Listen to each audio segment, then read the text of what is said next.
droits des patients, et si on en parle, c'est la thématique du plateau de Nature et Bien-être ce soir. Eh bien, nombreux sont ces Béninois qui ignorent leurs droits quand ils se rendent dans les centres de santé. Yasmine Damata et son invité nous proposent de nous sortir de l'ignorance. Nous allons les écouter, mais d'abord, on va suivre ce reportage.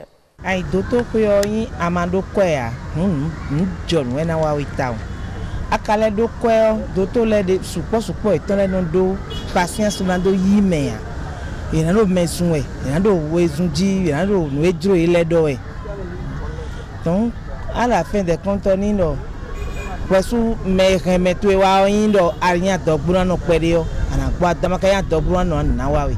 Très souvent, nous méprisons les droits de ces patients-là, de nos clients. Bon, d'autres le font aussi sciemment. Car je prends l'exemple d'une femme qui vient accoucher et déjà l'aide-soignante qui doit l'accueillir, l'installer sur la table roulante pour l'amener, je veux parler du brancard, pour l'amener vers la salle d'accouchement, mais qui commence par lui dire, c'est quoi? C'est une maladie la grossesse? Marche, hein? Mais si tu ne marches pas, ça fait ton affaire. Ils s'en foutent du malade qui est là. Tu peux mourir, ça ne leur dit rien. Donc franchement, c'est-à-dire pour eux, c'est genre, bon, je fais ou je ne fais pas, je dois gagner mon argent, parti. Même le médicament qu'on sait que on ne veut pas t'attribuer, on te prescrit, tu vas aller acheter et on te dit, ah ça c'est pas ça. Ils peuvent garder et revendre ça après.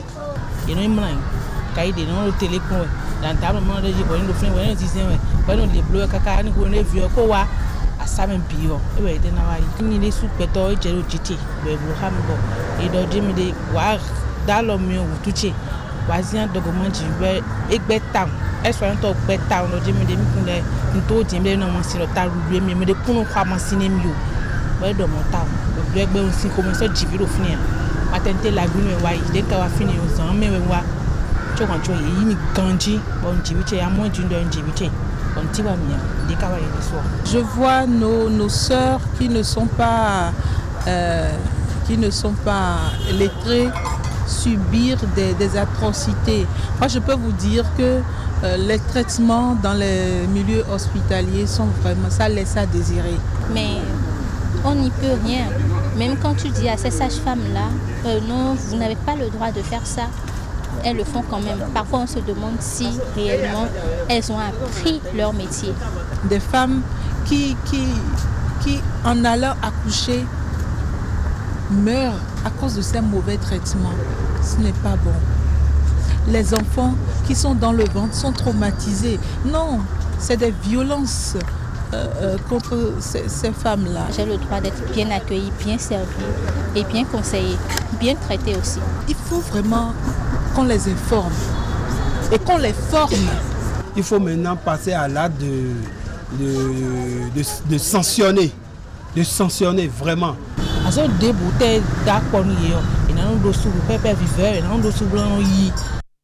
Tellement de réalité dans cette Vox Populi. Merci à Yasmine Damata qui a d'ailleurs réalisé cette Vox Populi et que l'on retrouve sur son plateau. Yasmine Damata, bonsoir. Bonsoir Marcel Betohou. Comment allez-vous? Très très bien. La pleine forme? Toujours. Toujours rayonnante. Merci, vous également. Hein? Merci beaucoup. Alors avec vous sur ce plateau ce soir, Madame Annick Nonohou, c'est bien ça? Oui, bien Bonsoir sûr. Madame. Bonsoir Madame la journaliste. Merci d'accepter notre invitation. Merci. Vous êtes sage-femme et juriste à la fois. Donc je vous laisse avec Yasmine Damata pour nous dire quels sont nos droits quand nous nous rendons dans les centres de santé. Merci Marcel Betohou, amis téléspectateurs, bonsoir. Bonsoir Madame Annick Nonohou. Bonsoir Madame la journaliste. Comme l'a si bien présenté ma collègue, nous allons parler des droits des patients. Vous avez suivi comme nous ce reportage. Vous, c'est quoi votre avis sur ces avis? Oui, effectivement, j'ai suivi comme vous le reportage et puis globalement, la population, disons les IFC, les individus, familles, communautés ne sont pas quand même satisfaits des soins qu'ils reçoivent, surtout dans les milieux hospitaliers. J'ai essayé de résumer un peu. Donc, les gens ont abordé les violences verbales, le sommeil des agents de santé durant les gardes, vol et vente de médicaments, négligence, trop d'atrocités. Et puis, quelqu'un qui disait que c'est cause de mortalité, c'est mauvais traitement.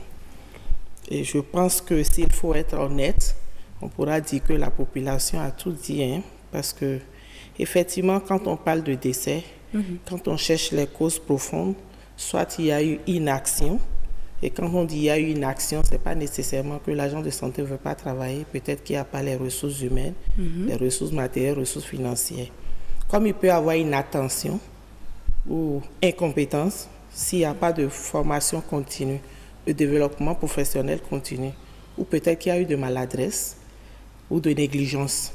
L'un dans l'autre, c'est que ça entraîne le décès et qu'il faut les éviter.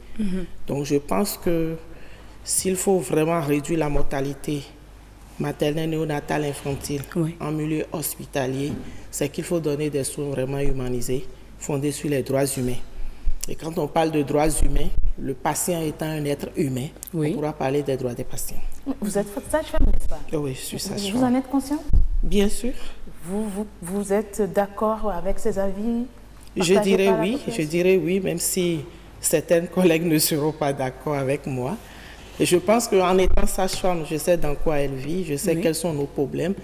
Et je pourrais vous dire que ce sont ces dysfonctionnements qui m'ont amené à aller faire cette formation de droit pour mieux comprendre, étant du milieu, mieux sensibiliser pour qu'on puisse quand même redorer le blason de la profession médicale. Moi, ce que je voudrais comprendre, c'est comment se fait-il que de tous ces avis, la majorité accuse les sages-femmes? Même les hommes accusent les sages-femmes. C'est à croire qu'il n'y a pas d'autres spécialités, mais c'est seulement avec les sages-femmes qu'on a des soucis. Ce n'est pas qu'avec les sages-femmes seules qu'on a des soucis, mais ça se comprend. Vous savez, le moment le plus sensible, c'est le moment de la maternité. Depuis la grossesse, en passant par l'accouchement et puis les suites de couches. C'est les moments les plus sensibles où les gens ne pardonnent pas les actes inhumains, disons les traitements inhumains dégradants. Ça ne veut pas dire que les autres professionnels de santé ne font pas des violences, mais les violences exercées par les sages-femmes, sinon je ne dirais pas certaines sages-femmes, parce que toutes les sages-femmes ne sont pas comme ça. Ces violences font que la population se fâche et met en tête que la blouse rose.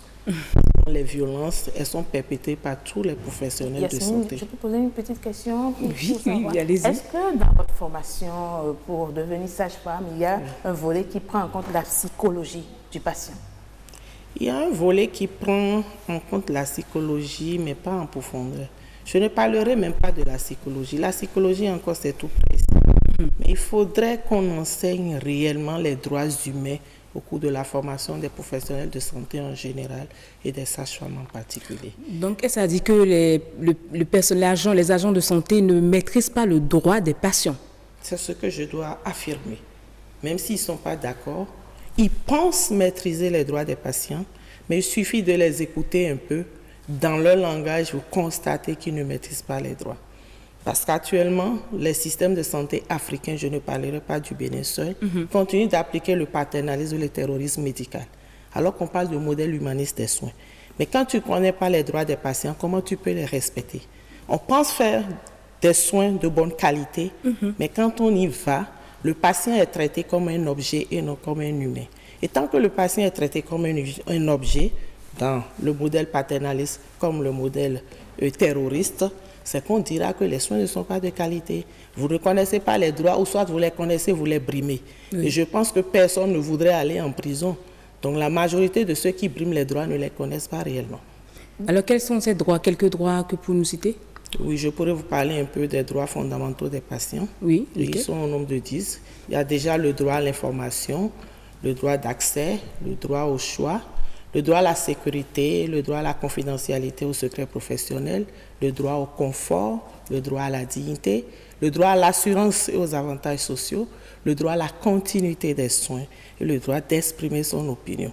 Mais si déjà je prends le premier droit qui est le droit à l'information, quand on parle de droit à l'information, ce qui parachève l'information du patient, c'est son accès au dossier médical. Okay. Et je vous avoue, dans aucun établissement de santé béninois ou africain, le patient n'a droit à son dossier. Mais moi, et quand il n'a pas droit à son dossier, mais déjà, moi, je veux savoir, si en tant que sage-femme, vous ne connaissez pas ou vous ne maîtrisez pas les droits, mais comment est-ce que lorsque le patient vient vers vous et se plaint ou bien dit, mais telle chose que vous avez faite, ça ne me convient pas, comment vous pouvez savoir si le patient a raison ou pas? Mais le problème, c'est à la base. C'est la base fondamentale des violences. Et vous allez constater que avec l'échec de l'atteinte des OMD, les Objectifs du Millénaire pour le développement en 2015, l'OMS a recommandé fortement que les soins soient fondés actuellement sur les droits humains. Parce que plusieurs recherches scientifiques ont démontré que si on respectait seulement les droits des patients, dans 20% des cas, on pouvait réduire les mortalités de 80%. C'est fondamental. Mais donc, il faudrait qu'on revoie les curricula, le contenu des curricula de formation. Parce que nous faisons la formation, on ne nous parle même pas de démocratie sanitaire. Okay. Vous ne pouvez pas soigner quelqu'un sans savoir ce qu'on appelle la démocratie sanitaire. Mais vous pouvez aller faire des enquêtes sur le terrain. Si vous prenez 100 professionnels de santé, je ne pense pas que 5 puissent vous parler de démocratie sanitaire. Yasmine, vu qu'on n'a plus beaucoup de temps, j'aimerais que Madame Annick nous dise, les patients désormais, comment faire pour rentrer en possession? Qu'est-ce qui est fait pour que le patient connaisse ses droits? Très bien. Je vous dirais que depuis 2015, au niveau du système de santé béninois, nous-mêmes, nous avons pris conscience de la chose avec l'accompagnement et l'appui technique et financier des Japonais. Parce que vous aurez constaté que beaucoup d'agents de santé ont été envoyés dans des pays modèles tels que le Japon, le Maroc, etc. Donc là-bas, nous avons constaté qu'avec le modèle humaniste des soins, on a pu réduire les mortalités. Ce qu'il faut dupliquer chez nous. Donc déjà, on a élaboré le guide de la classe des mères, dans lequel on a mis tout ce qui est droit des patients, droit du naissant. Parce que beaucoup ne savent même pas que le naissant a des droits. Le naissant a 12 droits. On n'a pas tout le temps pour en parler aujourd'hui. On pourra en revenir après. Donc, si les professionnels de santé utilisent ce guide qui existe dans tous les hôpitaux, dans tous les établissements de santé, ça existe. Donc, ils doivent lire, maîtriser et faire de la sensibilisation, la diffusion, la vulgarisation du contenu de ces droits. Dès que le patient, lui, connaît ses droits, il est à même d'exiger, de réclamer le respect de ses droits.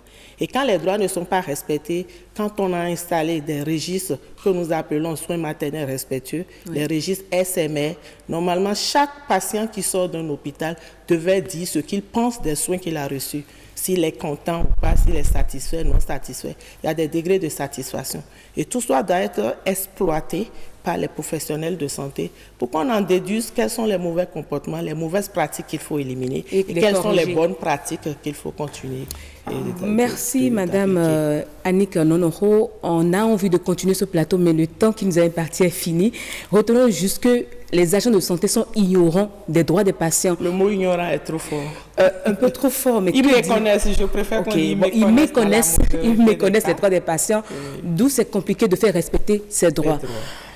Merci beaucoup. Je vous laisse le plateau. Merci Yasmine Damata, on a parlé presque en même temps. Merci beaucoup pour ce plateau qui, je suis sûre que chaque Béninois doit normalement, ou après cette émission, savoir qu'il a des droits et réclamer quand ils ne sont pas respectés. Merci beaucoup également à vous, Annick Nonon. Voilà, je rappelle que vous êtes sage-femme et responsable du réseau des soignants et des patients. Merci, on vous dit à très bientôt. Merci madame.